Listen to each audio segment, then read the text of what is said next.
Hello बच्चों, अपन ने पिछले वीडियो के अंदर है वो प्राकण के अंदर नर युग्मोद्भिद की बात कर रहे थे अपन। और नर युग्मोद के अंदर प्राक कोश तक अपन ने कंप्लीट कर लिया था। उसके बाद में अपन ने देखा कि जो आर्ची स्पोरियल सेल है वो डिवाइड होकर के दो भागों के अंदर बढ़ जाती है, और दोनों भागों के अंदर जो एक कोशिका है वो प्राकोष भीति का निर्माण करती है, और जो सेकंड प्रकार की कोशिकाएं वो बीजाणुजन कोशिकाएं होती हैं।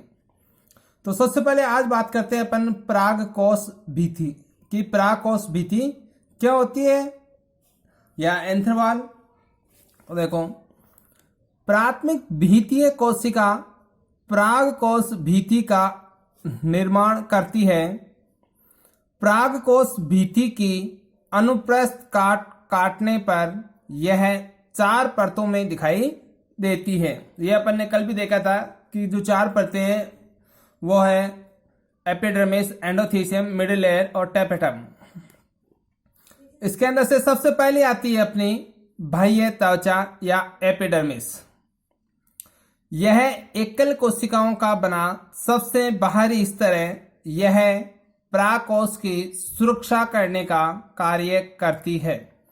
यानी जो बाह्य त्वचा है वो सबसे बाहर स्थित होती है। नाम से ही है कि बाह्य त्वचा अर्थात सबसे बाहर पाई जाती है, एकल कोशिकाओं की बनी होती है, और जो बाहर रहती है उसका सबसे एक ही महत्वपूर्ण कार्य होता है कि वह अंदर वाली परतों की सुरक्षा करने का कार्य करती है। सेकंड नंबर पे आती है एंडोथीसियम या अंतस्थीसियम। बाह्य त्वचा के नीचे मोटी एकल कोशिकीय स्तर पाए जाते हैं। यह कोशिकाएं आर्द्रताग्राही प्रकृति की होती है, यानी वातावरण से नमी सोखने का कार्य करती है। शुष्क अवस्था में इनमें तनाव उत्पन्न होता है जिससे प्राग कोश का स्फुटन होता है। यानी जैसे ही शुष्क अवस्था आती है तो नमी है वो सूख जाती है, और नमी सूखने के बाद में प्राग कोश का स्फुटन हो जाता है। थर्ड नंबर पे आती है मिडिल लेयर या मध्य परत। अंतस्थीसियम के नीचे पतली भीति युक्त कोशिकाओं का 1 से 3 स्तरीय आवरण पाया जाता है। यह अल्पकालिक होता है। यानी पहले बाह्य त्वचा हो गई, सेकंड नंबर पे अंतस्थीसियम, और थर्ड नंबर पे अंदर की ओर मध्य स्तर पाया जाता है जो 1 से 3 स्तरीय कोशिकाओं की लेयर पाई जाती है। अल्पकालिक यानी थोड़े समय के लिए होती है। फोर्थ नंबर पे आती है टेपेटम या पौषुतक। टेपेटम या पौषुतक की बात करें तो देखो, सबसे आंतरिक परत होती है।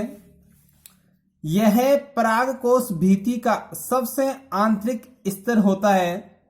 यह बीजाणुजन ऊतक के चारों ओर एकल परत के रूप में पाई जाती है।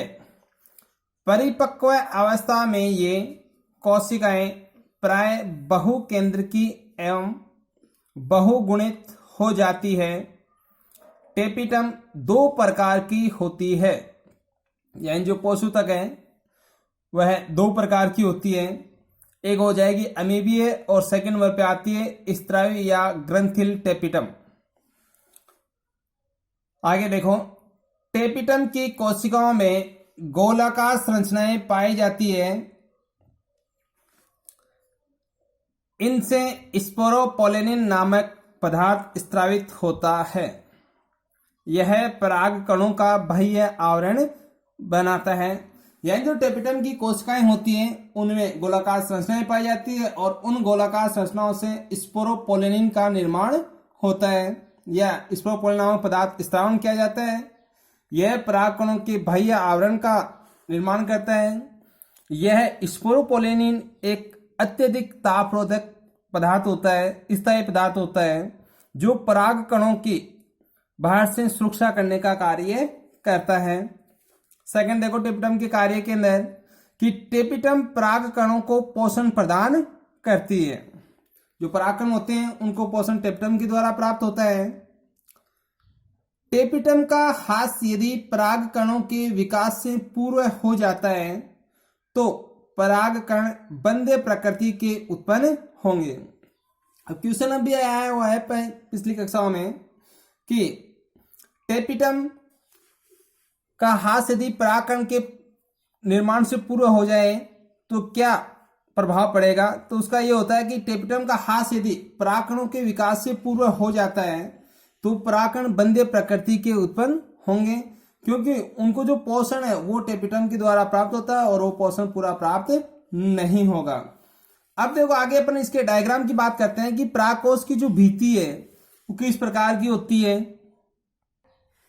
परागकोश की भित्ति की बात करें तो सबसे अंदर की ओर तो हो जाएगा अपना बीजाणुजन कोशिका, और बीजाणुजन कोशिका के बाहर की ओर एकल लेयर हो जाएगी अपनी टेपिटम। टेपिटम के बाहर की ओर 1 से 3 लेयर, ये एक लेयर हो गई, ये अपनी आ जाती है सेकंड लेयर,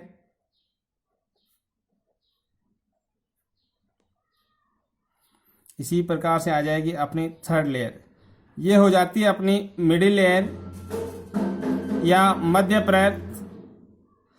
फिर इसके बाद में मोटी कोशिकाओं की एक परत आ जाती है एंडोथीसियम,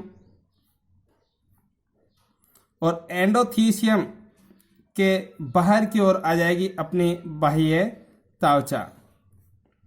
इस प्रकार से ये एक साइड का जो परागकोश भित्ति है उसकी कोशिकाएं ली हुई है, ये आ गई अपनी बाह्य त्वचा।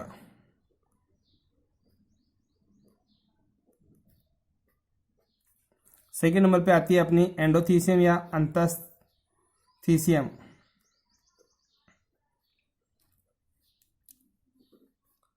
अंतस्थीसियम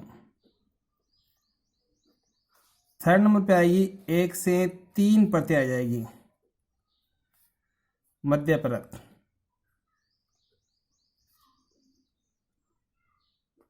मध्य परत हो गई। 4 नंबर पे आ जाएगी अपनी टेपिटम या पौषुतक, हिंदी में पौषुतक कहते हैं। फिर इसके अंदर की ओर आ जाएगी अपनी लघु बीजाणुधानी या बीजाणुजन कोशिका भी कह सकते हैं अपन इसे, और लघु बीजाणुधानी।